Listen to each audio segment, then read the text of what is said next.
the movie Chehre Pe Chehra. It talks about Dr. Wilson, who is Sanjeev Kumar, and he carried on an experiment by which he could become another guy. He had a dual face. One was the decent one, Dr. Wilson, whom everybody knew as a very nice guy, and Amjad Khan has enacted the role as a blind man, and he had a sister who was killed by Blackstone, who was the evil version of Dr. Wilson. And there is Vinod Mehra also, who knew him as a very nice guy. Then there are other characters. Sriram Lago has enacted the role of father, and he told Wilson that even if you hurt a person that is kind of evil, so if you want to wash away your sins, you need to go and apologize to all those whom you have hurt. Because hurting someone is the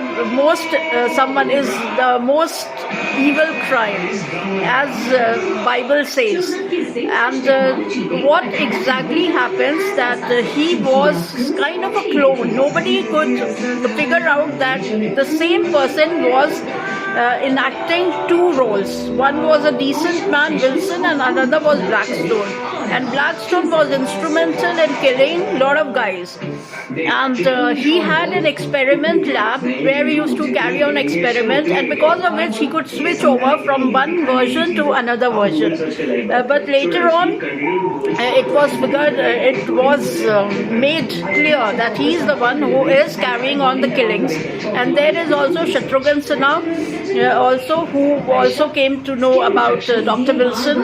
And finally, he was kidnapped, he was killed, he was imprisoned, and the truth was unearthed, and even he realized his folly, that whatever he did was not a good thing. It's a must watch, it's entertaining. Sulochana Pandit is there as the girlfriend of Wilson, who also came to know about him later on.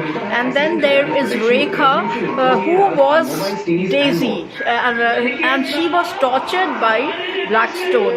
So she wanted some kind of rescue, and she approached Shatrughan Sinha, and even she pleaded Vinod Mehra to actually rescue her from the wrongdoings of Wilson. It's a must-watch, entertaining movie, 4.5 stars.